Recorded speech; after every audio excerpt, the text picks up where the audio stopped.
Hello and welcome to another episode of MINDFOOD, a series of more casual content that's easily digestible.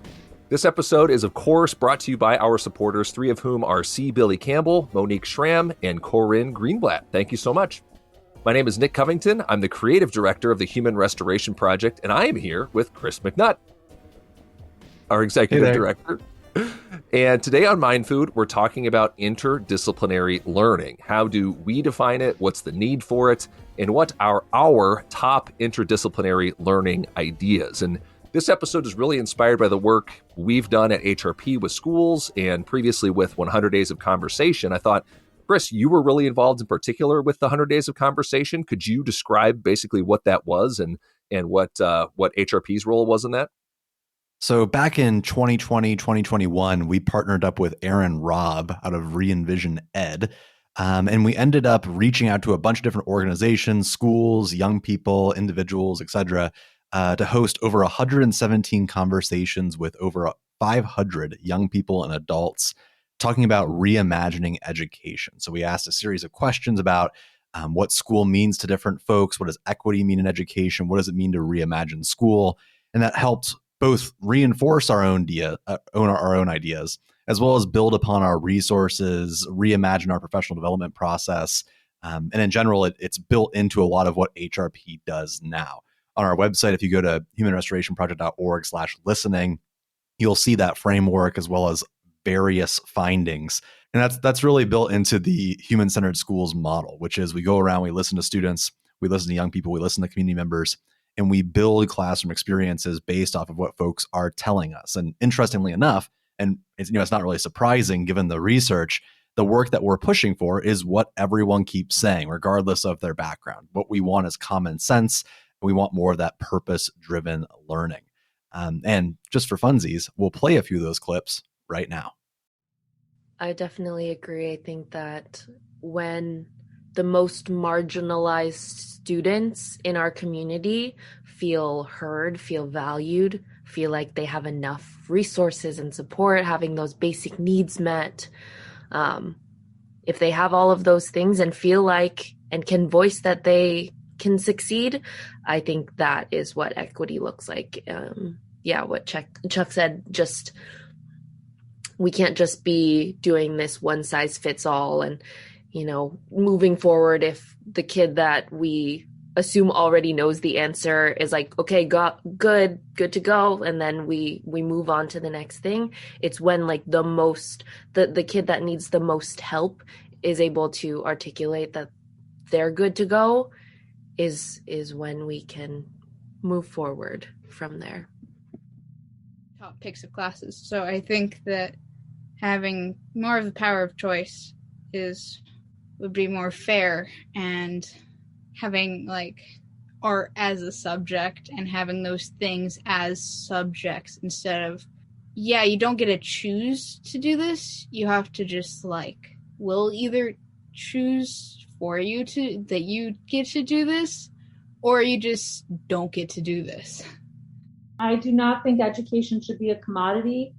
Like I said in the chat, it should be free, accessible. In a democracy, it's essential. It should be alive. That's a key word. It should be something that brings us alive, not puts us to sleep. And I know that, I've read this a million times, that the system currently is working exactly as it was made to work. So what those clips really drive home, I think, is what you had said before about we so frequently hear from kids and community members alike, right? The need for purpose-driven learning experiences that are rooted in the world outside of school, in contrast to their experience of school as individualized, isolated, and increasingly isolating. So that's to say, not really connected to the things that they find meaningful and valuable to learn about. So they don't have a lot of intrinsic motivation to learn them. They're not connected to the peer and community relationships they want to build and maintain. So it's kind of in opposition to socialization. And they don't really see them as being connected to the world outside of school. So it's basically school as a series of hoops to jump through, as a series of tests to take that don't really build on top of it, of one another, and don't contribute to, their vision of their life outside of school. So one of the things that I wrote down a couple weeks ago, and we were engaged in this work with the school district, was interdisciplinary learning and how that actually is a step towards solutions toward these complaints and criticisms that we hear from students, parents, teachers, and community members. So I thought it would be interesting for us then to define what is interdisciplinary learning and what is the need for it. Should I read my definition that I Sure. came up with? Yeah, All yeah. right. So I said, and this is just based on my experience to date so far as a teacher, the research and work that I've read, and obviously the work that we've done too. But I said that interdisciplinary learning cultivates a mindset of active inquiry that draws from a range of disciplinary ways of thinking in order to investigate essential questions and ideas about the world. So essentially, it's not necessarily a body of knowledge that seeks to be mastered, but it's really like a way of thinking that just gets you active and engaged and involved in answering interesting questions about the world at large. What do you got? And just to add on to that, it's really the practice of weaving together standards from multiple different subject areas. So, that's how things are in the quote unquote real world. You could be integrating other disciplines into your curriculum on your own. For example, a lot of folks integrate reading into their curriculum, even though they're not necessarily English teachers. Or in a best case scenario, it's partnering with one or more other teachers to talk about lessons, project ideas, units, where you're going beyond just your traditional discipline area to talk about something that's a lot more complex and multimodal. Mm-hmm. And I think, too, a big difference and a shift when you go from disciplinary thinking to interdisciplinary thinking, again, is that, like, while disciplinary learning almost necessarily presumes the why. So it's like, okay, in a math class, for example, why are we here learning, say, algebra 1? Well, you'd say maybe it's here. We're here to get you ready for algebra 2 because that's the next thing in the progression. Or, why are we in U.S. history from pre-colonial to like the 1860s or something? Well, that's to prepare you for the next step in the process, which is reconstruction through the modern day. So it's kind of like that disciplinary way of kind of getting you to think about a prescribed set of content, right? And to kind of test you through that. But that's not necessarily how the world works. So I think that the world is necessarily interdisciplinary, meaning you start with a complex problem or an interest or something else that exists out there in the world, and you draw from a range of perspectives and frameworks and content and skills in order to address it. So I think our take is that interdisciplinary learning really looks like how we learn in the world outside of school. So the more Right. that we can make schools look like interdisciplinary learning spaces, the more easily kids will navigate that transition from the world of school to the world outside of it. I Right. think a lot of students, To add really yeah, quick on that too, it's interesting to note that when you look at content through an interdisciplinary lens, it actually makes the disciplinary stuff more interesting in and of itself. For example, when I was in school, I thought math was very boring, and didn't understand the point of it at all, and just really didn't excel at it because I wasn't interested in it. you But can now, tell we as an both became adult, social studies teachers. I know we became social studies teachers, but as I grew older and I dove into more of the philosophy of math and how you find it in the real world and the Right. puzzles and logistics and just all the different ways that math is actually utilized, I find it fascinating. And if that Oh, would have yeah. been how it was approached in that interdisciplinary lens when I was younger, I wouldn't have dismissed it as heavily. Yeah, connecting to those big picture questions, those key themes, those big things that then you say, okay, let's learn about maybe some of the topics that we'll talk about coming up here from this variety of lenses. And I wanted to bring a couple things to bear on this because I had just been reading Hert Biesta's his domains of education, and he really wrestles with this question too. He's a Dutch researcher, education philosopher, educator. And he had written a series of articles in the last decade or so exploring this idea of subjectification as one of the many purposes of education. So he pretty much says that there are three domains of education. There's qualification, which is the school stuff. That's the content stuff that he defines as transferring knowledge and skills deemed valuable by society. So, right, what are the things you're going to need to know just to be competent, have a shared body of knowledge and shared experience between adults and kids alike. Okay. socialization, which is pretty self-explanatory, but he calls it the presentation or the representation of cultures, traditions, and practices. And he kind of warns that the questions that we often answer in education kind of fall on an imbalance of one of those two things, right? Kind of seeing those at odds with one another. The content delivery model and a lot of the ideas that we push back again tend to be in that qualification territory. But Bista also argues about maybe avoiding an over reliance on socialization too.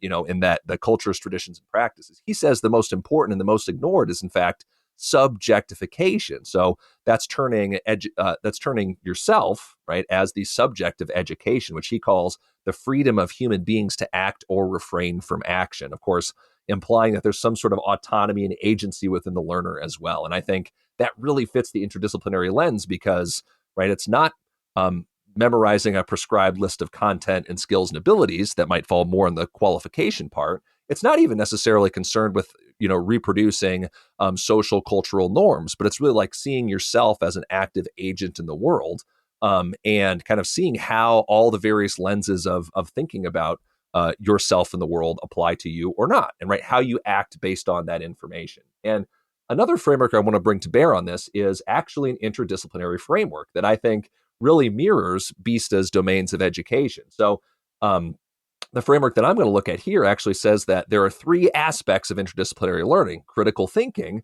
collaboration, and reflection. So even having some of those components of qualification in the critical thinking, what is it that we are thinking about? There's the collaboration part. So formulating a common goal, situational awareness, shared leadership, perhaps getting at the lens of socialization. And then the reflection part, again, should I act on this information or not? How am I the subject of, this learning experience? How can I deal with cognitive biases? How can I take multiple perspectives? How can I embody a questioning attitude with things? So those will be some of the frameworks that help root this conversation here today. But Chris and I also just have some experience in, teaching interdisciplinary ways, teaching project-based learning, which tends to have an interdisciplinary focus. Chris, do you want to talk about your experiences with that too? Yeah, I was very fortunate. So I used to teach at a school explicitly focused on hands-on learning, PBL, and interdisciplinary learning. And over time, we really pushed for the idea of having multiple teachers work on these projects and collaborate together. And we did that for a long time just on a traditional block schedule. So we would partner together as teachers. We would come up with project ideas. 2 or 3 of us would pair up, and we would just treat our class like a long PBL experience. It'd be 1 or 2 days a week, and we'd explore different interdisciplinary projects. I remember doing some of these were good, some of them weren't so hot, but we tried. We did some math, social studies stuff with roller coasters. So talking about like the roots of theme parks, the history of theme parks, how they're themed themselves, and then getting into the math of actually operating those coasters and how that integrates into the experience. We did a lot of work about feeding the world and tackling like, how do you do everything from do chemical engineering, GMO type stuff with seeds, and what are the ethics of that? What does it mean to do that? Is it okay to do that? And if so, how do we actually feed the world with that in mind? Is it a supply chain issue? There are so many different questions to answer there, as well as various projects, which I'll get to later, surrounding video games and other forms of just explicit content creation that goes both beyond social studies and digital design, which are the classes I taught, into English, science, and math. By the time I had left, we had actually integrated an actual PBL period with the idea that we would design projects alongside the kids that were a framework beyond all 4 or 5 of our subject area courses. So it would tackle the standards beyond, 4 or 5 different classes. So I was very fortunate in that regard that we had a lot of experience doing interdisciplinary learning. And it's interesting reflecting back on those models that you just shared, that really what you're learning when you're doing interdisciplinary content is less about rote memorization or like worksheet driven learning that you would see in a more traditional subject area class, because you can't have all the answers in an interdisciplinary classroom. Your whole goal is to accomplish some kind of objective, like to make something or to ask and think about critical questions, which means that you're all going to be finding different types of information. You're going to be able to critically source that, find it, collaborate on it, and then reflect on what that means to you. It just leads to more interesting things happening and more engagement across the board than just going through the standards as you normally would. You're discovering it or having that inquiry-based education as you go. Yeah. What's interesting is Bista actually refers to that in that article I was talking about. It's called The Beautiful Risk of Education, which is that subjectification part, because that's the part that resides in the minds and bodies of students that you really can't control at the end of the day, what it is that they're taking away from your course, what that's going to look like in 5 or 10 years, how that information is going to, what they're going to do with it, but then how it's going to impact them, their personality, what they end up, how they end up influencing the world as a result of that experience. So, one thing that we have a lot of control over is perhaps that qualification part, and even to some extent the socialization aspect. So schools increasingly control that qualification aspect and really double down on, think of the number of content standards and all of those kinds of things to prepare students for a lifetime of personal success or to be lifelong learners or whatever. And Bista says, well, we have to step back and recognize that the beauty of education, the power of education, is in like the discourse between the students and the teachers. Right? It's discursive, he says. It's not a fixed, closed, deterministic system of inputs and outputs. So, the interdisciplinary model just kind of makes sense if we're going to embrace that beautiful risk. We don't really know what students are going to take away anyway. We might as well just embrace it and have the opportunity to do so. Nick, do you want to talk about what your experience was like in the classroom learning interdisciplinary? Because yours is kind of the opposite of mine. Mine was very much focused on like connecting with the other teachers and being able to modify that schedule very easily, because I taught at a very small school. But you taught at a large public school that just it's a little bit more bureaucratic than where I was. What was that like? Well, my take was always, so I implemented this in my senior economics class, which was a semester-long course that was required for seniors. And I thought, my goodness, like what a huge waste of time if all kids get out of my class is, preparation to become a business major in college, or to prepare them for micro or macroeconomics at the university level, of which, what percentage of students graduate from high school and go on and do those things. So for me, after teaching the class for really like about a year or two, and of course by then that was like teaching it two to four times, for a semester class, I was like, this ain't it. Because here you have seniors who are at the pinnacle of their school experience, and what are they doing? We're the same thing, right? Worksheets, Right. practice, tests, learning about the price elasticity of demand, doing all these formulas, whatever. I'm going like, what a waste of time, because the vast majority of them are never going to need or use this information again. And if they want to become economics and business majors, well, they will have all the opportunity to do so when they get there. So I thought, let's carve out some time to actually do some interdisciplinary work. And at that point, it really wasn't through that explicit framework. I was like, we need to do something else. Like, we need to build a bridge between this as like the capstone of your school experience and then the rest of your life outside of school. Because here you are, 4 or 5 months away, or maybe even weeks away from doing that. What is it about the world that you want to connect to, become a part of? What is it that you haven't been able to learn throughout your school experience that you want to take some time to do here? And really, that was the only requirement for that project was you have to make some kind of community connection. You have to ask and answer your own question. You have to have an audience for that, because authentic work generally has an audience. So whether you were going to write about it, well, you have to have somebody read and give you feedback. If you're you could make there's a lot of multimedia presentations in here too, a lot of YouTube videos, a lot of kind of like stand-up presentations. So kids had to have an audience. We need to learn from each other in here as well. And those projects were like the coolest. They're like the most rewarding part of school. I had kids just take them in a million different directions. And of course, they're not anything that I could have like pre-planned. I couldn't have pre-planned for a group of senior girls to want to go spend time at like the old folks retirement home and decorate it for the Christmas holiday and go spend a half day with them, talking with them, doing all that. I couldn't have made that project work for them. That is something they wanted to do.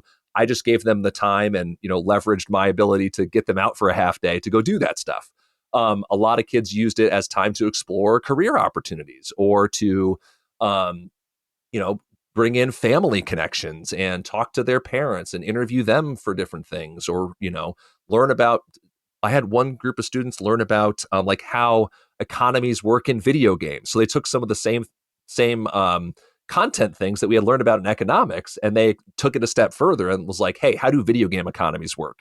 Because those are, yeah, that's like a whole other aspect of things. So Yeah. yeah, it was just a really cool way that ultimately ended up being interdisciplinary, but bringing in the world and the school and the world outside of school into that disciplinary context, and giving students the freedom to stretch their legs in a little bit. I think that's such an important point because it gets to the heart of what it is that we focus on, which is systems-based thinking. Yeah. Interdisciplinary learning is not a step-by-step guide. It's going to look different depending on your context, who all is involved in the process of the decision making, and also just what the kids want.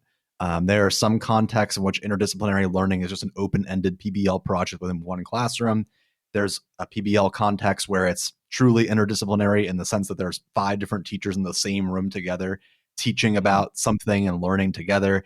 It could be super teacher focused where the teacher is the one presenting all the information, but it's interdisciplinary in scope. Or it could just be entirely student driven and they're the ones discovering it. There's not necessarily a gold standard for this, but there is a gold standard in terms of the elements like community driven learning, students having the ability and say to determine what it is that they're going to do, making it as hands on and interactive as possible and inquiry driven.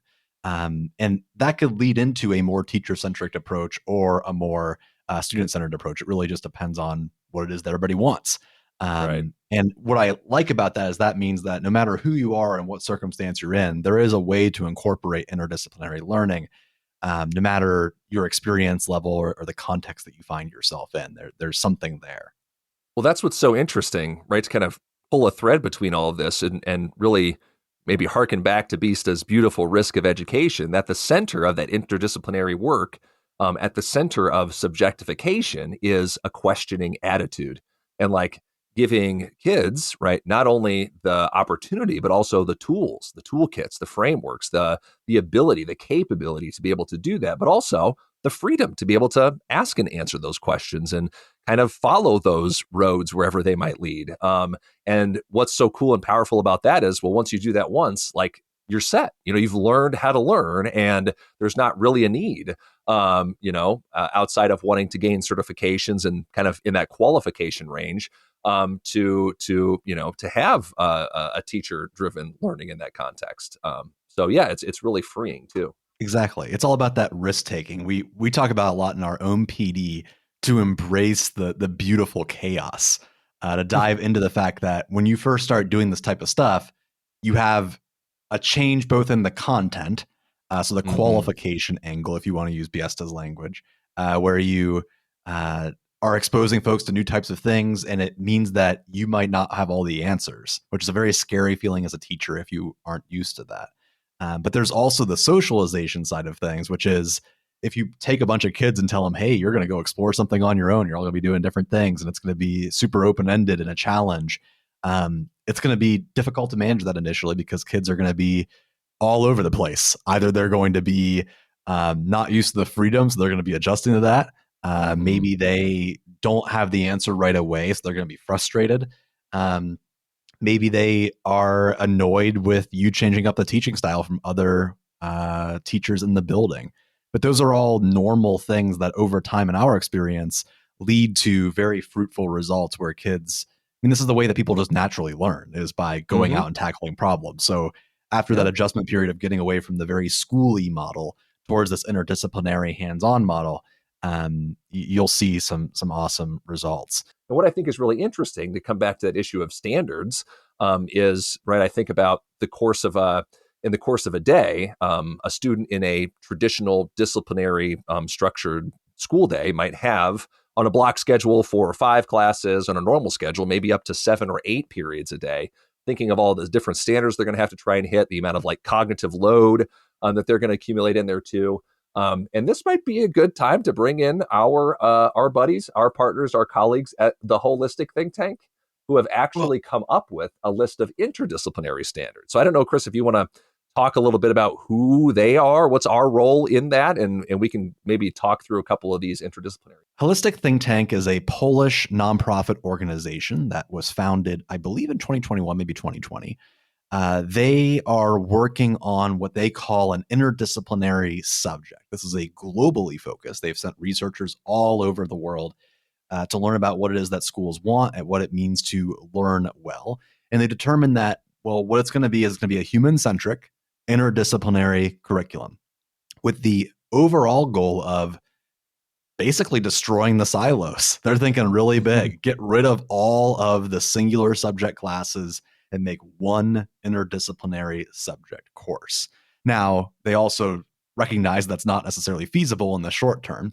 So they are helping teachers out by making and providing interdisciplinary lessons, curriculums, frameworks to help schools start to take on these challenges, and then maybe perhaps in the long term transition to a more interdisciplinary approach across the entire building. And Human Restoration Project in 2021 was awarded their first grant alongside the Fab Foundation and the University of Sheffield to create interdisciplinary lessons, projects, and frameworks to contribute to this endeavor. And as a result, we created, 41 lessons? Is that right, Nick? I think it was 46. I think 46, yeah. So we've created 46 somewhere in the 40s. Somewhere around there, some amount of lessons that are aimed at all of the subject areas. These are big idea questions like we've been describing so far, and we'll get to here in a minute, that could be tackled from any subject perspective. And for each one of those lessons, they're mostly hands-on or discussion-driven activities that you could implement in your class, middle school, maybe lower high school, or maybe even upper elementary with some editing. And we've also provided frameworks for all of the subject areas to put their own spin on it, because we know that teachers are going to end up modifying the lesson plans anyway. And we know that. So we've provided jumping off points for different subject areas, as well as jumping off points to take it further through PBL, multi-week or multi-day activities, kind of depending on where you're at and what you're doing. We're super excited for that to release. And with that said, if you're listening to this, I believe the day this comes out, the following week, so March 4th, is the first Holistic Think Tank Summit in Columbus, Ohio. It's on the Ohio State University's campus, my alma mater. It's from 10 to 5 p.m., full day, full breakfast and lunch provided, entirely free conference. If you know anyone that is in the central Ohio area, it'll be super cool. We're talking about interdisciplinary subject stuff. We're talking about how teachers can get involved, what it means to teach in this way. We'll have hands-on activities for you all to try. And the keynote speaker is Pasi Sahlberg, the guy probably most well known for innovating the Finnish model in the 2000s, when Finland became like the hot talk of the town with their high test scores on global test averages, while simultaneously being a very, I guess, human-centered school system for everything from breaking down those silos of classrooms to promoting more project-based learning to even lessening the school day and focusing on student well-being. So that'll be a pretty cool event. Again, that's Saturday, March 4th from 10 to 5 p.m. at The Ohio State University. And we will have links and everything else on the video somewhere here on the screen, and then in the podcast description there. Of course, you can find the link. It's all over our social media. If you follow us anywhere at HumResPro, it's there as well. So you can find the Eventbrite, because you need to register. It's free registration, but we have a cap. So we need to keep an eye on how many people are registering. And one more thing regarding that, the interdisciplinary subject and all the resources that Holistic Think Tank are creating alongside us is open access. It's all available for free. There's not any cost attached to any of this stuff. You'll just be able to download it. We're not sure when that download link will be made available. It will be made available soon, but they do want teachers to contribute to that as well. So if you're a teacher who does a lot of interdisciplinary subject stuff, whether that be within your own classroom or be cross-classroom, go on the Holistic Think Tank website. We'll have a link for it in the show notes. They have a call for proposals to submit your ideas. You can submit things you've already done. You could submit new ideas that you maybe want to think about, and they'll pay you for it. So not only is it released for free, but you can get compensated for the work that you've created. Nick, do you want to walk through just like a little bit of what that looks like? Yeah, holisticthinktank.com if you want to get involved with that. So yeah, essentially, when Holistic had approached us about creating this interdisciplinary curriculum, they had already sort of generated this document. This was called "What Schools Ought to Teach," and as Chris had alluded to, tearing down those silos and really replacing them with these big, overarching sort of themes and ideas that are really the meat of the interdisciplinary inquiry, right? And so I'll just walk through a couple of these big picture ones, but then each one has sort of um, a smaller, more detailed interdisciplinary idea in there as well. So when we say that we had designed 40 plus lessons around this, each one was really targeted towards one of the sort of sub themes or the sub standards that were in this interdisciplinary subject. So yeah, some of the IDS subjects, and if you hear us refer to the IDS from now on, this is what we're talking about. We've been deep in this for well over a year now, but some of them include like how to confront themselves with challenges, how to function in relation to the world and nature, the ideas of science and scholarship, how to function in society, aesthetic and cultural awareness, how to function in variable contexts and environments, how to function in relation to the state. Entrepreneurship plays a role in this as well. How do you function in an economy, particularly the predominant Western capitalist economy of the vast majority of the world? Interpersonal communication and self-development. So those big picture ideas are really the meat, the heart at what our interdisciplinary lessons were really getting at. Anything And else that to say is a about that, Chris? perfect segue, only a half an hour in, to actually dive in to the meat of this, which is we thought it'd be fun just to walk through our top 3 interdisciplinary learning ideas. What we mean by that is, Nick and I have been creating these lessons over time. We also obviously were classroom teachers and we did a lot of this kind of cool stuff. And as we've been talking for the last really half year or so, now that we've exited the classroom, there's not a day that goes by where Nick and I are like, damn, like we could be teaching this. That sounds really cool. That sounds way cooler than what I'm doing right now. And we just wanted to write down a few of those things to both promote the IDS, because a lot of the stuff is found in the IDS, but also perhaps to give teachers ideas on things that might be interesting to tackle with interdisciplinary lens within their own context. So here it is, our top 3 interdisciplinary learning ideas. Nick, you'll take the start. 3. Oh, God. Don't bring him back. Or at least if you do, you have to include him in the sound file for once.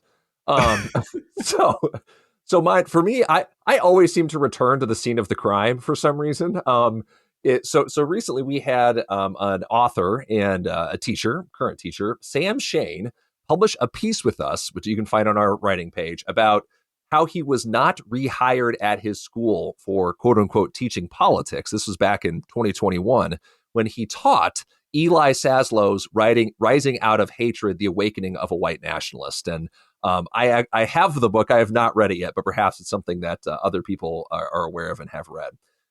So Sam had taught this book, and that sort of started this cycle that eventually led to him not being rehired at this school. And you can find his story on our site. But listeners will also know that I went through something very similar that same year when I was teaching and discussing the context of January 6th, later on white nationalism in the context of my AP course that had lingered inside this social political context in the state of Iowa, leading to my resignation in 2022. So at the end of Sam's piece, I had to pull this quote because I thought this was kind of important to situate the interdisciplinary and then my choice here. But he says, quote, "We must tell our youth the truth, educate them about the world, and prepare them to inherit society with a more humane and sensible vision for the future.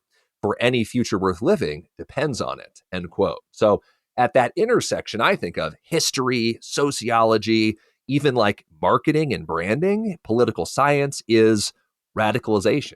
So that would be like my, in no particular order, but I would love to just teach, a lesson or, a course. At its core, it's interdisciplinary, right? Like this topic of radicalization, because, it deals with social media and algorithms and how, maybe the YouTube funnel kind of, channels people from more mainstream to more radicalized content, right? How Facebook radicalization works, how, radical extremist groups, use marketing and branding ploys at marginalized people on the outskirts of society to try to bring them into these movements. So really, we'd look at like, how does radicalization work? Like what's a framework that we can have for intellectually understanding that? How do we spot it in the wild? And of course, all the while, hopefully, like inoculating ourselves from extremism, dehumanization, and those kinds of things. Like, how do you know when you're being sold, on these ideas? And then, of course, the other part of this that I'm really interested in, that we'll probably talk about in our Edufuturism series, is like de-radicalization. How when you have family members, community members, et cetera, there's a whole body of research and organizations doing that work of de-radicalization, whether it's from chauvinistic, manosphere type Andrew Tate content, or whether it's like radical religious movements from around the world. How do you integrate people back into society? Of course, like racist organization, or all these other kinds of things. It's just a fascinating sort of there's a psychological element of this too. So I thought, like, along the way, we could investigate all of those ideas, but also look at it through the lens of case studies. So pick some case studies throughout the world and look at those things. Maybe bring in some people, to either interview or to, we could zoom in with people who have gone through those de-radicalization experiences, whether from like prison, gangs, and how did they get reintegrated back into society after, prison, or, if they were a member of a religious extremist organization, in the United States, how did they eventually leave that and get integrated back into society? So those are kinds of the questions that I'm looking at. And kind of related, this is not a separate thing, but I've always wanted to teach a standalone course that is like issues in modern nationalism. That was always like my favorite unit to teach. It's kind of a related thing, but basically bringing together humanities and current events, turn that into an active, investigation on those things too. So that's what I got for we'll call it the number 3, radicalization and de-radicalization. What do you got? You know what's interesting? As you were talking, I think we've talked about this before, maybe off air, but it's probably my favorite thing I've ever taught. Not necessarily the most successful thing I've ever taught, but my 3rd or 4th year teaching, I remember I was assigned to teach a sociology course, and I had no experience teaching sociology, and this was like basically a no credit course. The standards were very flexible, and I could do almost anything. And it was with, I want to say, like 10 kids, maybe, most of whom had nowhere else to go. Like they either had completed all their credits and they were super ahead of the game and they were just like trying to get school working hours, or they were at the verge of being pushed out of school to various other things. And the idea was like, well, toss them into Chris's class because then, I don't know, they'll be more engaged. Not to like toot my own horn, but I think that was the idea. We opened up that class and I had just brainstorm a list of like, what are things people talk about when it comes to sociology? And I can't remember everything that was on there, but it all came down to the fact that I had written on there cults. And yes, that's always been super popular, especially like on Netflix and stuff. And even when it was just a Jonestown, thing. Yeah, Jonestown, and all like the various different like cult like organizations here and abroad. So the kids got super into that idea, and we ostensibly built the curriculum together. Speaking about interdisciplinary learning, we found a bunch of science articles on like, how is it that people get like radicalized and thinking this way? Why do they think about it this way? Kids researched like, where do these things happen? They were very much obsessed with, I can't think of it off the top of my head right now, but there was like a Japanese cult that like ended up like blowing up this like apartment complex with a helicopter. Oh God. I don't really know much about this anymore. It's been a while, but regardless, we did this whole thing on cults, and that culminated. And again, don't judge me on this. So I decided that, man, we should do a project where we like make a cult, but like I did it in like a really like tongue-in-cheek way. So not spiritual, not religious. I wanted to kind of allude to the fact that a lot of the ways in which like corporate points schemes work is very similar to cult-like behavior. So, for example, like people obsessed with their Starbucks like gold stars or Nike running points or like all those different things. So we made, I guess now that I look back on it, ironically, almost a PBIS system. It was called like the Positive Kids Club or something. And the whole idea is that instead of this being a sociology class, it rebranded as like this. It was like a smiley face, and it was all about doing good things for other people. And you would get points that would then rake up and enter you into a raffle. And this kid brought in a box. It was an empty box with textbooks in it to make it heavier of a Nintendo Switch. And this was like when Nintendo Switch like first came out. And the idea was, well, the more good things you do, the more points you have, and therefore you can then win this Nintendo Switch. And it is they PBIS. went, yeah, PBIS. And they went around the school and they put up like signs and they described it. They had like a QR code that like went to ads to like learn more. It went on the school announcements. Pretty much everyone got involved at some point. But It's amazing. In true cult-like behavior, I kept pushing them like, well, how far can we make people do things? Within, I monitored to make sure it didn't get too weird. But like we got a kid to run around the school for points. We had the kids set up, the admin did not like this, but I thought it was very funny. We had the kids set up a poker game with play money in the bathroom.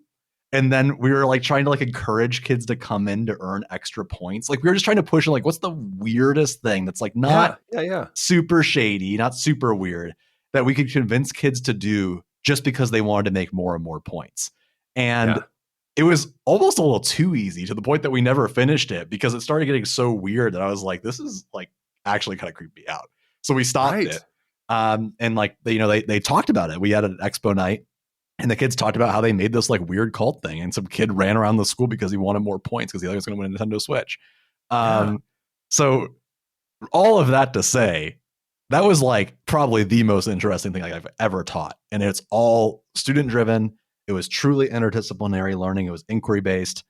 And it's a fascinating topic. Well, one of the favorite classes that I ended up taking in college was actually on youth gangs, which that's another form of radicalization, right? But it maybe brings in more of like a socioeconomic, like the social incentives or the, economic disincentives and those kinds of things too. And, just hearing from our professor's experience, and he actually brought in gang members, past and present, to, hear about what led them to join a gang, what were their experiences in the gang. If they left, why did they leave? How did they get out of those kinds of things? And there is just like that deep-seated human sort of attachment to needing to be part of community, or the rejection of people that they perceive as having been like slighted them or something. So there's kind of the push and pull factors that lead you into that. It just is a fascinating lens. So cults, absolutely be part of any sort of de-radicalization look as well. Also, so many like good free YouTube documentaries. I remember we would just like Google these and just watch them for like weeks. It was super interesting. And it also helped kids. So one more thing about this. But I remember one of the kids. This is now an class, episode about cults. There was a kid who emailed me. Like this was years after they had graduated, whatever. And they had said that class impacted them so much because they themselves, I can't remember if it was them or one of their friends, had become involved with like basically a religious cult. There's a religious cult here in Columbus called Xenos, now called Dwelve. I think is what, or Dwell maybe. It used to be called Xenos though. And it's very similar to like a Scientology type ordeal. They basically recruit young people, primarily college students, to live in these like just packed to the mass apartment buildings, and then have them provide them with money. And they kind of rip them off. And this kid, I can't remember if it was them or someone else, had gotten involved in it, and they remembered back to that lesson, and they found a documentary that we watched in that class and shared it, and that's like what stopped it. Like they de-radicalized as a result of going through de-radicalization training. Oh my gosh, it's super interesting. But if you're ever in the Columbus area, it's still here as of recording. Again, I think it's called Dwell now, is the rebrand, and they made it a little bit more friendly. Anyways, I'll talk about my number 3, so this episode doesn't go on talking about cults. So my number 3 in terms of interdisciplinary learning, like lessons, projects, etc., it's kind of overplayed at this point for us because I feel like we're talking about it all the time, and you really can't escape it if you're on social media. But it would be so interesting to talk about AI ethics, Chat GPT, and diving into not only how do you use the tools, because I think that is inherently interesting. You could just talk about how you use them. But I think it's a lot more interesting to talk about the philosophy of it, and like what it means for society at large, how it could right now or in the future, for example, exploit workers. What does it mean to exploit AI if you want to get super weird, like Deus Ex type stuff, talking about like at what point is it sentient? I think about like, could you incorporate like Do Androids Dream of Electric Sheep by Philip K. Dick? Or like things like that. You probably wouldn't incorporate Westworld, but that's what it makes me think of. Probably not appropriate for school, but that's a really good example of like talking about AI sentience and ethics. Like how interesting would it be to have an interdisciplinary learning course where you start off by talking about using AI, the practicalities of it, how it affects humans, but then twist that entirely in 180 it and talk about like, well, what if the AI is sentient? Like, what are the ethics then? And how do you know? I get super weird about it. And just like leaving that question open-ended. I just think that'd be so interesting. It's honestly so prescient now, but I used to start my economics class. This was like day one. I would introduce this idea of technology and automation and AI. And it was wild because I would always use this video from Quartz. Now it came out in 2017 now, but the title was Automation and AI Are Destroying Jobs, Not Work. And it was on that exact same idea of like, hey, you're going to have to, learn how to work alongside and with these technologies. They're not going away and they're only going to get more advanced. And now, that video, didn't even like assume to know about something like Chat GPT or Mid Journey and all those other kinds of things. But I always remember a quote from one of the researchers in there where she goes, AI is just a tool. AI did not fall from the sky, right? We're going to have to learn how to work alongside it. And then we would always watch this video from The Guardian from 7 years ago now. It's called The Last Job on Earth, Imagining a Fully Automated World. And I would just get kids to like think like, okay, basically take everything that you know about what you think you understand about the world of work or technology or jobs outside of school right now and just throw it out the window. Like, let's just challenge this on day one and then use that as the framework for jumping off. And the thread throughout the whole economics course ended up being interdisciplinary because we're having to think about, right, the impact of science, technology, innovation, public policy. We would bring in, hey, how does self-driving cars impact this? How does, if this sector is automated, how do these advances in, what are like the robot dogs and all the stuff that's going out of Boston, I know what you're talking about. I can't think of you know the what name. I'm talking about. Yeah, all those things. So I would bring those out because it has connections everywhere. But it's like the ultimate interdisciplinary thing because, right, it's like how does science, technology, and innovation change the way that we live, change the way that we work, interact, change, the way that our political system functions? How does it do all those things? So I always felt like now it feels I feel vindicated. But like that was just such an important lens to put on top of the class. It's like we're not here to learn about these economic standards. Those are going to be a means for us to understand our relationship to all these multivarious factors, and it's changing all the time. Right. It blends together STEM and the humanities. Like that truly is bringing together math, science, English, social studies, and even like philosophy, economics. Like you're diving into other like off branches of all these different concepts. I remember I'll describe this briefly. We used to have these things called breakouts, which were primarily teacher driven. Things that we would just explore throughout the day. So we'd have like a 45-minute breakout where we would just come up with a bunch of random ideas and we'd teach about it. So some of the breakouts were like very silly, like someone taught about the WWE and like they watch matches and talk about like how it mirrors soap operas. I actually did a soap opera breakout. That's a story for another day. That's cool. Which was so much fun where the kids made a soap opera. But one of the ones that I loved, and to be honest with you, it didn't work very well because maybe I just didn't know what I was doing and just like the formula of it. But I did science fiction and philosophy. And it's interesting to know how much kids are interested in talking about these types of like existential ideas about AI, about humans, about like the future of the world. Kids love to dive into this stuff and they're willing to tackle some pretty complex and nuanced stuff. We read Baudrillard when we were talking about The Matrix. I'm pretty sure I showed clips from The Matrix and showed clips from the Animatrix, which is the prequel that kind of explains the whole thing. The school friendly clips. And we talked about like well, what does like there's a scene in the Animatrix where basically like the AI rise up because of how they're exploited by workers for taking their jobs. And we talked about like, well, what is that parallel today? Because that's in and of itself interesting from a social studies angle. But then the philosophy again of like, what does it mean for something to be sentient and to think on its own? And kids love that kind of stuff. Yeah, And you could do that's almost a anything. no-brainer. Yeah. All right. Cool. Now you'll notice a pretty common theme here amongst all of my things, but this actually came from watching a Netflix documentary called Behind the Curve. Have you watched this, Chris? No. Oh, okay. It's about flat earthers. And it came Oh, out, I don't know, cool. maybe like 2018, 2019 or whatever, but the premise is so awesome because it's like a humanized view on like why people believe weird things. And they follow one of the more prominent flat earthers, of that time period and a bunch of other conspiracy theorists. And really they are the subject of the documentary, like their lives, how they got into it, the relationships that they've built as they've moved through this are really a central theme. The conferences that they host and all of the wacky characters kind of along the way. But the point is not to make fun of these people, right, for being flat earthers or being conspiracy theorists and all these things. Really, like humanize and help us understand that fundamental question. Again, that big picture theme. Why do people believe weird things?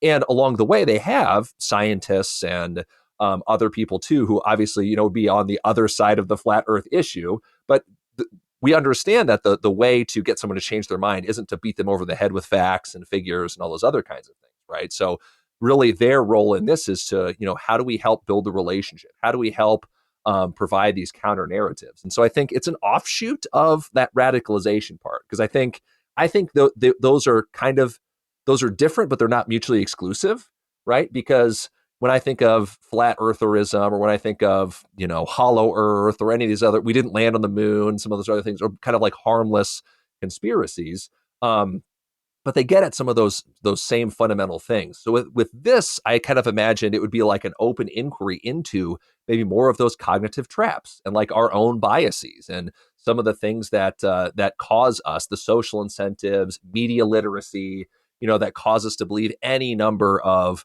political conspiracy theories, about JFK assassinations and all these. It kind of be a more lighthearted. I mean, I just said the JFK assassination. It's not lighthearted, but you know what I'm saying? Yeah. Like it's not, dealing with extremism and radicalization and violence. But it would be more than just a lesson on like how to create debate bros, because again, we know that stuff doesn't work. So it's like, how do we actually engage in these conversations and dialogues? How do we humanize other people and recognize we're all vulnerable as humans to conspiratorial ways of thinking about anything in our lives, because we're pattern making machines, and we try to apply heuristics to a variety of different situations where they may not be applicable. But what if anything should or could we do about it? And I just think it kind of comes out of, I would always offer at the end of the AP testing kind of like a range of options for kids to choose from. Like, hey, we're done with the test. We don't have anything else AP related to learn about. So like, what can we choose from? So after I watched that Behind the Curve documentary, I built like a little mini unit that kids could choose. And there was one year where kids loved it. Like we watched the full documentary. We learned about the backfire effect. We learned about all these other, cognitive biases that are kind of rooted in it. We looked at Carl Sagan's baloney detection kit. And it kind of is like an introduction to all of those factors. And it was really cool. And really the ultimate, the kind of end goal with that, because with all those end of year projects, you have to have like a product, was really just like writing a synthesis of really a paper on that question. Hey, why do people believe weird things? And really like, I remember too, like being real vulnerable and like talking about like, what are the weird things? Let's talk about the weird things that we believe. We're putting these flat earthers on blast, but what are like the weird things that we would be, super vulnerable about in our stuff? And how can we kind of see through these, and how could we be dehumanized, or how can we fall deeper into those holes? And I'll be vulnerable with you in this moment as well, and say like, the thing I always shared with students is like, it always has been kind of mind blowing to me, and maybe just shows my ignorance, but like to believe that like time is a finite thing, but right, we're constantly getting more of it in the universe, right? Like we're always living on the frontier edge of time, and the universe is always acquiring more time. I just think that that's such an odd thing. Of course, we know time is also relative. So like the linearity of time in our experience of it is not really like a conspiracy theory, I believe, but that might be a weird thing that just doesn't fit into most people's experiences of the world. Like I'm constantly thinking about like how how could we possibly be living at the frontier of time, or what's the relationship of time to our experience in the universe in the grand scheme? And that just opens up a big conversation about all kinds of weird stuff with kids. yeah. You're like, hey, human beings are weird. Like, let's celebrate that weirdness, and let's recognize when we're kind of taking this too far, when we're being dehumanizing, when's all this, and kind of it's a celebration and an investigation into why we believe weird things. There you go. Spin off of that. Cool. Shout out to Jennifer, one of my co-teachers. I didn't teach this, but she teaches it, and I always thought it was super cool. Which is what happens when you take the conspiracies too far and you start to act on them. She, as a biotechnology teacher, teaches about biohacking, which is there's a documentary about this on Netflix as well. I think there's a YouTube one too that's pretty good, where essentially people who are professional chemists, many of the times, like these are like high level folks who have studied a really long time to do these things. Some of them are not. They basically are like manipulating genes, different types of proteins. Like, I don't really understand it, but they're using injections to shape the way at which their body produces things, whether that be through cybernetics, so like controlling electronic devices, or like controlling their health and well-being with the idea like, I won't get cancer, I'll live longer. There was a YouTube video that just came out by this billionaire who's trying to extend his life. I don't know if you've seen this. No. It's like a 5-minute thing. He produced it, which makes it even more funny to me. But he's like awesome, basically dedicating hours of his life every single day to being to anti-aging, with the idea that he'll always be 30 years old. I think he's 50, and he looks 50, but he says his body is like he's 30, and he thinks that this is like cutting edge research where he'll be immortal using his vast swath of funds. And biohacking in general is a really interesting concept to explore because it gets to the extremes of the conspiracy, but it's rooted in some actual scientific theory. And it dives into why is it that like regulation is a good thing, and how like the concept of big government is not always a bad thing. There are reasons why we have procedures and regulations and things of that nature. While simultaneously, it also gets an interesting discussion about like distributions of wealth and what you can afford to do to yourself, and how like you can experiment if you have the ability in nature to. Well, there's on the sci-fi extreme of that movie Elysium with Matt Damon. Yeah, such a good movie, right? Where they keep that technology on like an off-world kind of thing, and then of course all the poor people are left on Earth to kind of fend for themselves. I taught that. That's fascinating. FYI. I taught that every year in government. I showed the first like 15 minutes because it's perfect. I mean, the movie is literally about immigration and like border crossing, just told through a sci-fi lens.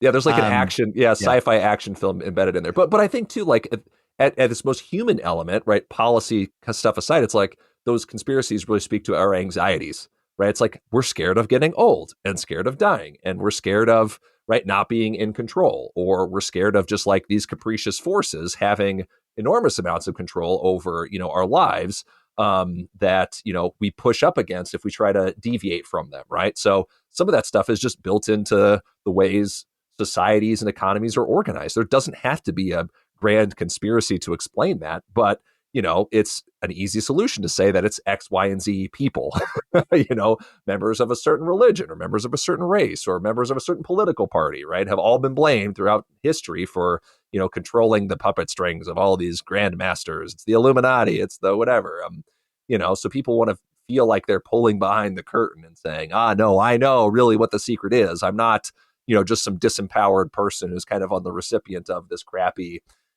social, economic, political system. I'm the grand master. I figured out the grand plan. So yeah, I don't know. I just think there's something kind of, it's almost a lighthearted kind of thing that kind of is more unifying than I think dividing. But sure. And before I mention number two, just briefly, I think it's worth noting that a lot of folks used to ask me all the time, like, well, where do you come up with all these crazy ideas? And really, it's just a matter of starting with the interesting thing first. Forget the content standards for a second. I don't even think about the content standards. I watched a documentary.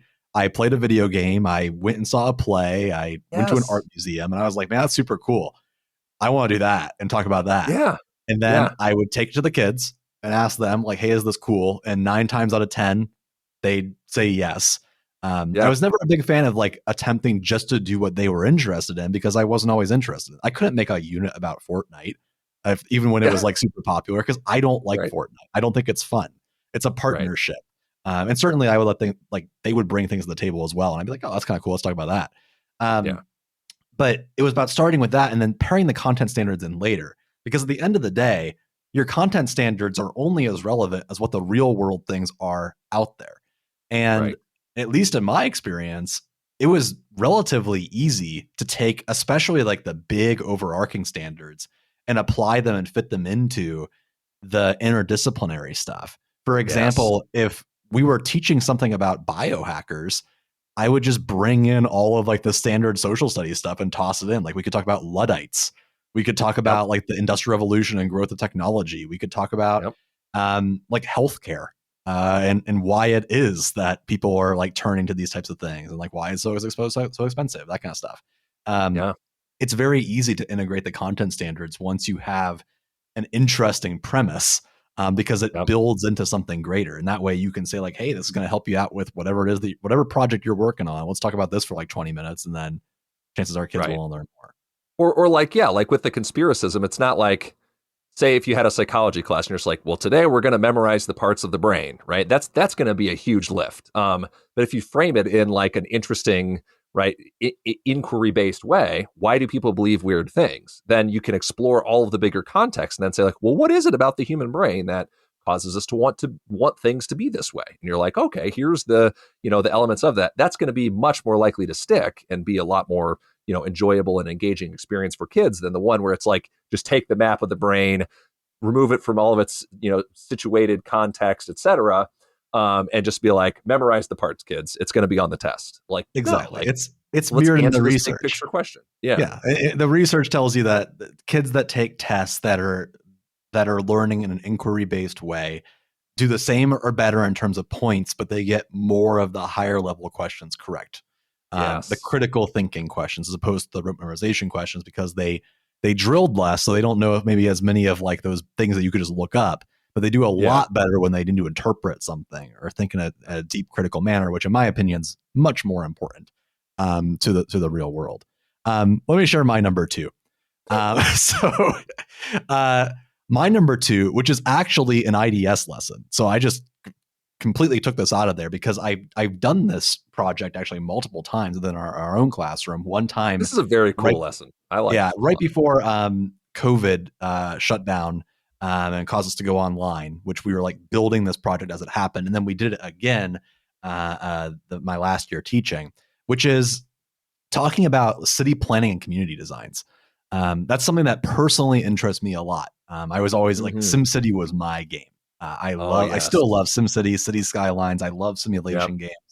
I always find it fascinating to like travel to like a new place and see how the roads are laid out, how the sidewalks work, or if there's a lack of Yep. sidewalks and why that is. All You that guys kind got of to stuff. drive with Chris in a new place. It's a whole experience. It's wonderful. so it's really interesting. And it just released. There's a Netflix series called The Future of, which is okay, but it's perfect for a classroom environment. It's like 15 to 20 minutes of just talking about what is like the near future, far future, current future of a topic. And they talk about city design in there. And they talk about how like, well, maybe eventually we'll grow our cities like out of like fungi or trees. And it just gets like really crazy. And that kind of stuff is just inherently interesting to me. And I found that when I talk about with kids, because many kids grew up on Minecraft, Terraria, even like Roblox and things of that nature, where they're building Yeah. things, or even Lego, like back in the day. Yes. Like it's something that it's kind of interesting to build stuff, right? So we always crafted projects or units or lessons about building that city of the future. The last year I taught, we did a project where we found a bunch of Lego and we had kids learn from city planners. One of our co-teachers knew a city planner, and she came in and answered a bunch of questions. We researched like what cities look like around the world, and we looked at like future city plans from the past as well as the future. So like what people thought future cities were going to look like in the 1850s, what they think that's going to look like now. A lot of circles. People really like their circles. And we took all those concepts and said, well, what would it look like if you built a city like this? We had the kids build these cities, but then we would present them with various scenarios. So co-teacher and I would sit down and we would like analyze the cities and go like, well, what would happen? Like they don't have like any police force. They don't have any community rehabilitation. Like they have nothing if someone does something wrong. So we would go in and say like, well, here's your scenario. Someone murdered someone. Super dark, but it's true. Like this just happened. What do you do? And then like they'd be like, well, we'll sentence them to death. Or like they'll say something like super extreme. Yes. And over time, they built these like dystopian, terrible places to live, which gets into like a really interesting philosophical question of like, if you build a utopia, you get a dystopia. But also like some of the groups didn't take it as far, and like they would research like how do people deal with these things. It makes people question, why does the United States do some of the things the way that they do them? And we also talked about gentrification, which is a big part of it. Like, well, what used to be there? And you can walk around your own community. I taught in a school that was gentrified. It was literally like a gentrified building. And talking about like, how do you do gentrification well? Can you do it well? How do you invite folks to those conversations, et cetera? So that was always just a really interesting thing. And there's things you can do on one day with that, and there's things that you could spend an entire year building stuff with that. Yeah, because urban planning is, again, at that intersection of technology, like what do we have, the materials, the tools, the ability to create, and then there's the social thing too, like who is displaced if we build this thing here, or what part of the community does this serve, or that other building? What is the role of government in providing public services? Those are policy questions, those are ideological questions, those are social questions. And yes, like urban planning has all those things. So you look at the outcome of how cities are built and ask questions, about what they value or who they value, or all those things too. We're kind of seeing that now with this walkable cities kind of movement, and the future of what e-bikes and electric cars and things, and kind of asking those questions about what we want the future to look like, since we can see that the one that's dominated by combustion engines and car infrastructure is a dead end. Just one more lane. Just come on, just give us one more lane. It's going to grow to infinity. So yeah, kids, you could find an article from the last 24 hours that deals with that topic to situate it in the real world, and then get kids working to understand that. And plus there's careers in that. There's careers in the technological aspect. You can get a career in public policy, and in urban, you can become an urban planner. You can be in construction, you can be in all those kinds of things. So it gives kids a future to see themselves as well. So getting that into that reflective space. Right. In terms of college and career readiness, I mean, it's much more applicable to understanding the concepts that you're going to tackle in college and in your career than anything that you would in a more traditional unit by unit class. Yep. So let's move into Now, speaking of college and career readiness, this is actually something that I've got a lot of feedback on from former students of mine. When I have them as seniors or sophomores, they're only a few years out of college, if they're at all, who will either come back and talk to me or email me later on to say like, Covington, this thing that you did in your class was exactly like my college experiences now. Like this prepared me, this is their words, this prepared me to be in college more than, any kind of content would. And that's exactly what I was talking about when you had asked me about the way that I had approached PBL in my class, which again, not intentionally interdisciplinary, but had the effect of being that, because it opened up the world to kids to a way of thinking and a way of inquiry, which we had mentioned at the beginning with that framework. Is all of those factors, critical thinking, collaboration, and reflection, all create a questioning attitude. And so really, when I opened up my classrooms for project-based learning, it was really with that framework in mind. They could learn and do whatever they wanted to do. All right. But they just had to answer a basic series of questions, right? What do you want to do? How are you going to do it? With whom, right? Are you going to collaborate or not? Do you need to collaborate or not? For whom are you going to do this?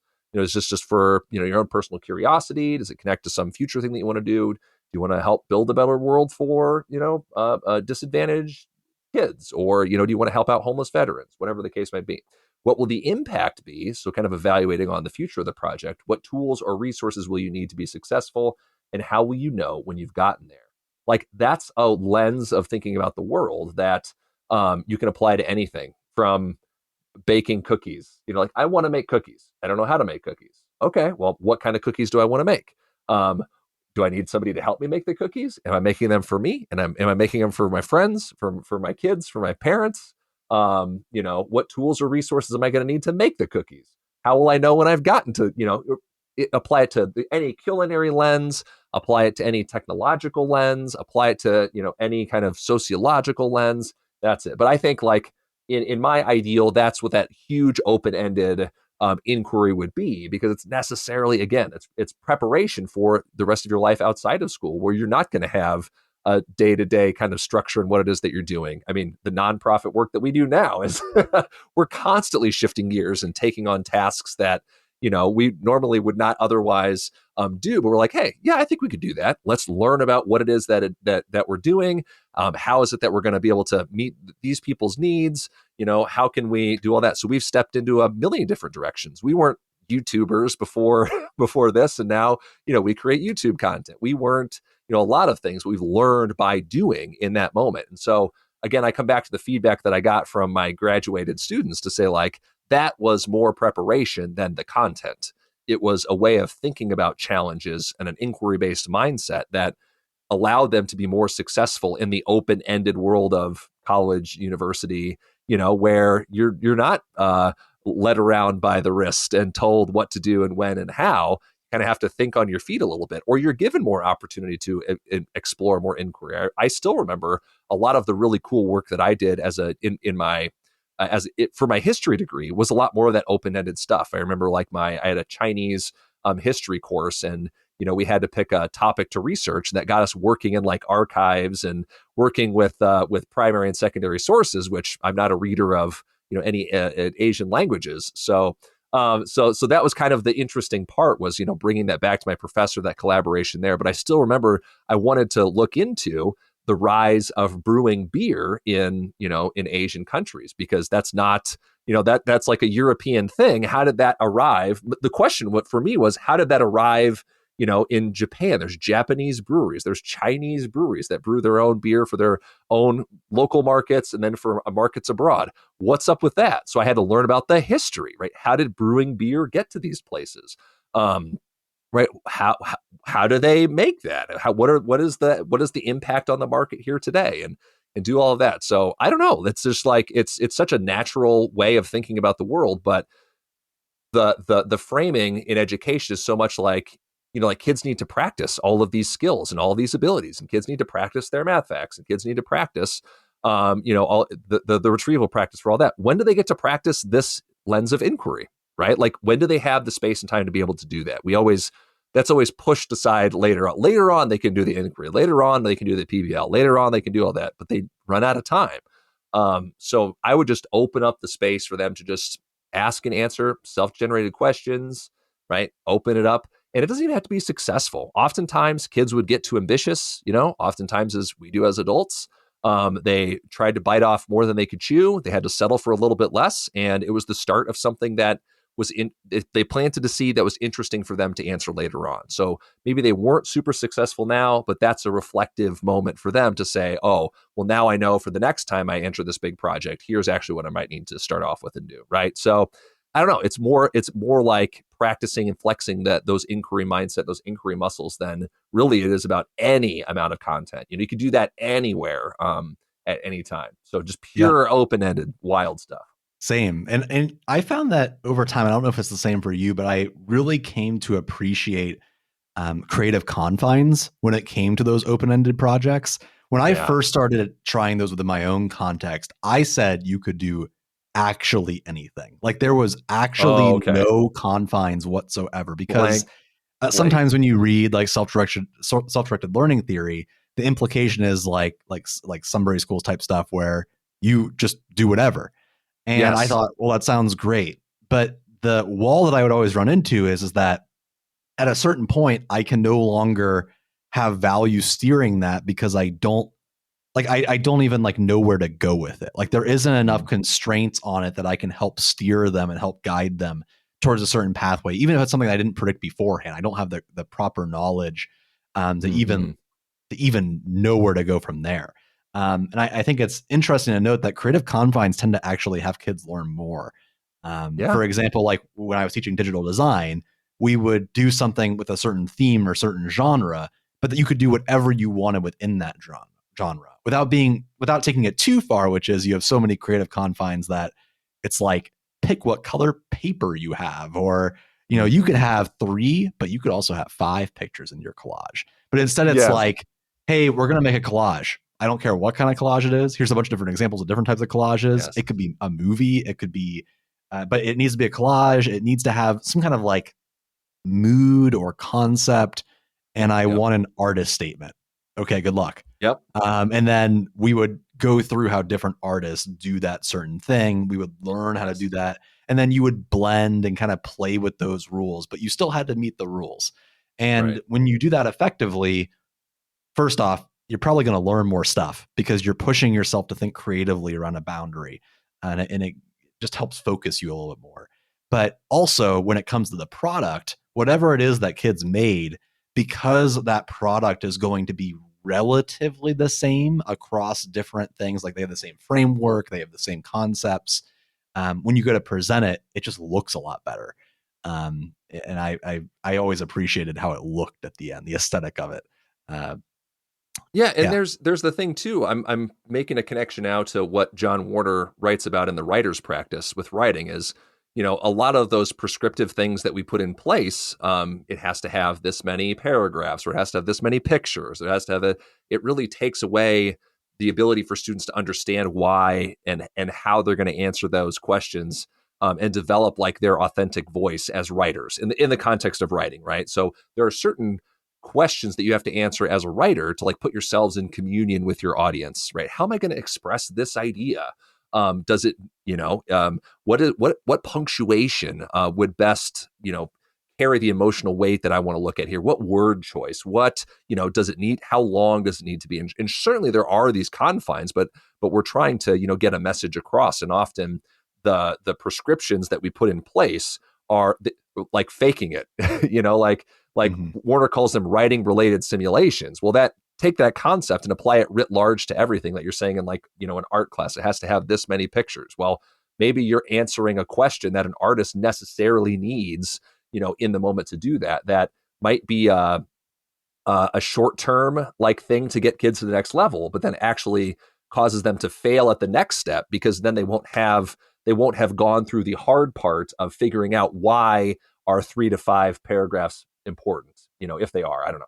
Or why are this many pictures, an important barrier? They don't understand why, necessarily artists take in those limits. So it's like having to kind of play within those, really just help us understand, help kind of pull back the curtain, to mention Baudrillard in the Matrix, maybe there earlier, but like, why is writing like this? Why is art like this? Why is music like this? Why? And again, that's that big interdisciplinary concept, like, hey, why does music have 12 notes? Does it always have 12 notes? What about, all these other ways in between? And then you start to have kids maybe write some music and be like, see, sounds like crap. Like, why don't we put some, why does this major key sound happy? Why does the minor key sound sad? Why, you start to just play around with the fundamentals, and those are building blocks that are going to help kids more in the long run than just saying, memorize these 7 scales and then you'll pass, because then they have no purpose for why those things exist or what they're meant to express in the first place. Tangent, but seemed related. I was going to say it relates really heavily to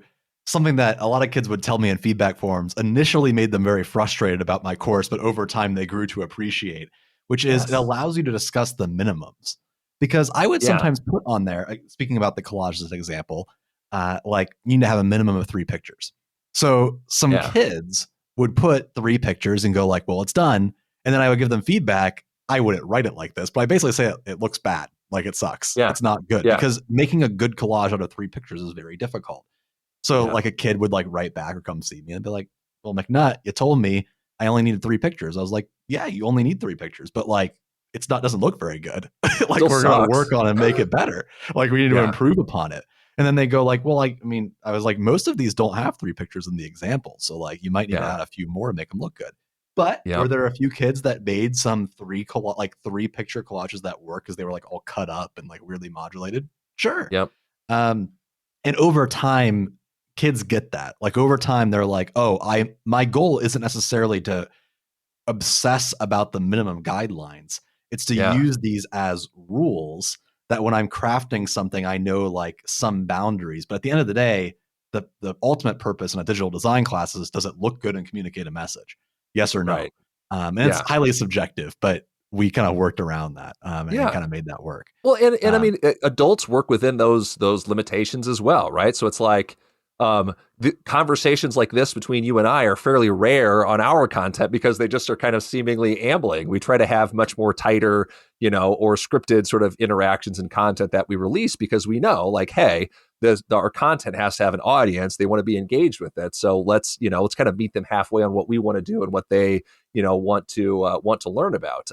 Same with like writing, like it's very rare that you and I will contribute writing to other forums other than our own, where again, it's a lot more loose and unlimited because it's our own platform. But where they're like, yeah, just write about whatever. And it doesn't matter how long or short or whatever it is, or that you won't have feedback, even if you do meet those minimum requirements, So, you have to really go through that practice of like saying like what is it really that I'm trying to do and communicate, and how can I communicate that the best that I know how to do while maintaining like my voice, my integrity, and meeting the needs of the audience that without them I don't have an outlet for the things that I'm trying to do. So it's like if I need to do that in 500 words, sometimes you have to do that, but sometimes in schools we overdo that and we skip the part where then kids become critical thinkers about media and its production and how those barriers kind of play a role in They don't understand the why. what makes it work. Yeah, they don't understand we preclude the why and just give them rules. So that's again an interesting part of the interdisciplinary lens. To bring it back to the subject of this video and this podcast is, like, hey, let's actually just look at the rules. Why do people believe weird things? Why does music have 12 notes? Why can you not make a collage with 2 pictures, and why is a collage with 1,000 pictures generally a terrible idea? Why why would you maybe not want to make a YouTube video that's an hour and 20 minutes of 2 dudes talking? Like, yep. It is what it is. You just explore those things, and sometimes you take those risks and other times you don't, but you learn about all along the way. You're iterating on that why, or you're adding to the next time that you try something out why you or why not you might want to do that thing. So let me wrap up with my number one. we finally. Oh, you haven't even gotten to yours. I haven't said my number one yet. So yours was open ended, which I feel like is kind of cheating. So I'm going to use mine as an actual content area thing, which is something I alluded to earlier in the conversation at some point. And this is something I have not done. Some of my coworkers explored this, and I was always fascinated in doing it in my own class, and I just never had a chance to do it because honestly, I didn't really know much about it until like relatively recently, which are tackling philosophical concepts in mathematics. I think that math, and to an extent science, tends to get left out of the conversation in interdisciplinary learning, PBL contexts, not because it's not there, but because when we talk about things, it's just like, well, yeah, I can talk about that in social studies class, and it's like super easy. Yes. Math has so many different applicabilities to the things that we've been talking about, but also has its own things that you could start with that are inherently interesting that dive into the other subject areas. So what I'm thinking about are things like there's this fascinating book I read, I think late last year. It's called Zero, the Biography of a Dangerous Idea. I read it actually after we had done a lesson on the concept of infinity for the IDS. And we found that book and we recommended it based off of just like all the reviews and everything. So I read that book and it is so interesting. It's all about how the concept or theory of zero is like it got you persecuted by faith-based organizations because like how can zero exist? It like broke a bunch of code and concepts and previous formulas because it's very hard to explain. Like it literally is hard for me to explain it. In the exact same way that like explaining infinity is very difficult to explain. Like it kind of goes beyond our human rationale for a thing existing.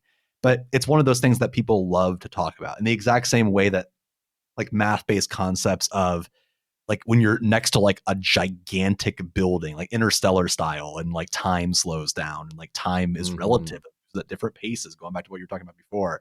When you dive into infinity, you're getting into parallel universe theory.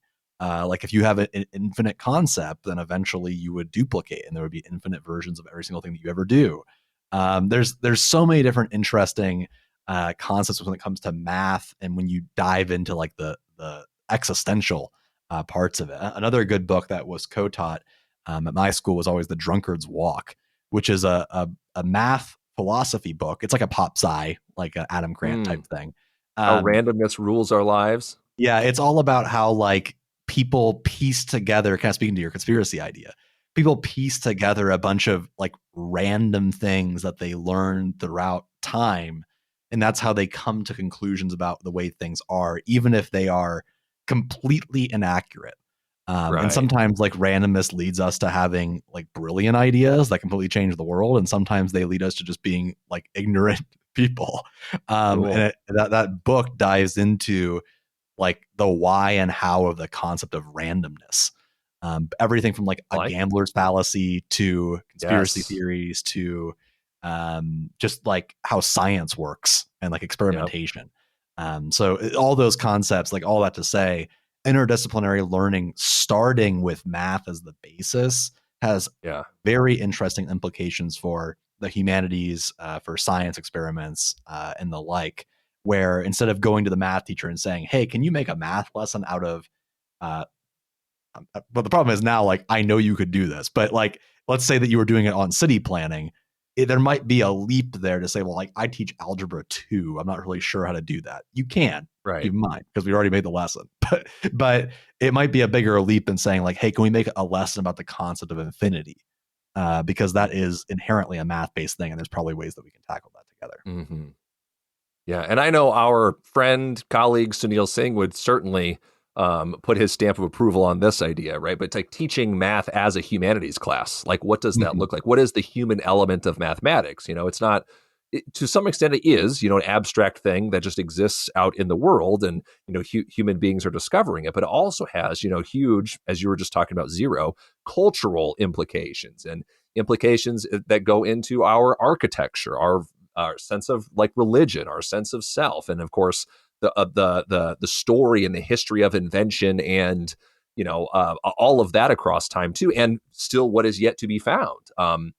So we are constantly, if we are experiencing and expressing the world through mathematics, like that story is not done. There's not a period at the end of that. Like what is left to be told in that part as well. So yeah, like who are the people and the peoples and the cultures and the communities and all of that came up with these ideas? Not to bring it back to social studies, which I'm totally doing, but you know what I'm saying? Like there is an interdisciplinary story to be told there that, yeah, I did not experience. I experienced that primarily through physics. Like I really loved, I almost did not graduate high school because I was lacking in my math credits, but I had an A in physics, and my lowest grade throughout my entire college experience was in my required math class that I had to take because I was so lacking in, you know, I couldn't like test out of any of those things. But then I also took intro like physics class, a couple of physics class for my gen eds, some of my best classes. I just like the concept, thinking conceptually about those things was much more powerful to me than, you know, the raw algebra, which has always seemed like it was always taught just from like the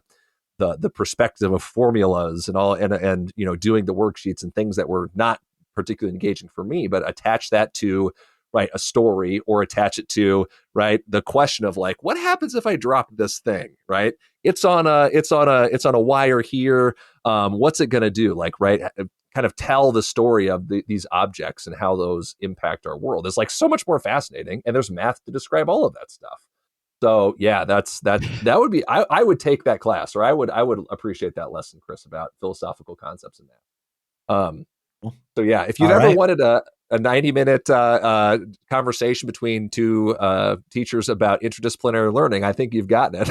But this might also be one of the shorter MindFood episodes. So thank you so much if you made it this far for joining us for this episode of MindFood. And of course, if you want to join us, or if you want to join us in Columbus on March 4th to continue the conversation, to really get into the weeds with an international cohort, an international group of educators, of researchers, of higher ed, K-12, from the UK, from across the United States.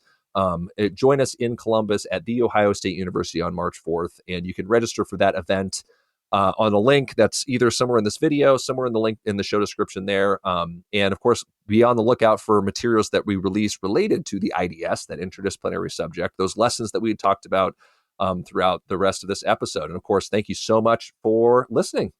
Yep. Thanks all. Let's restore humanity together.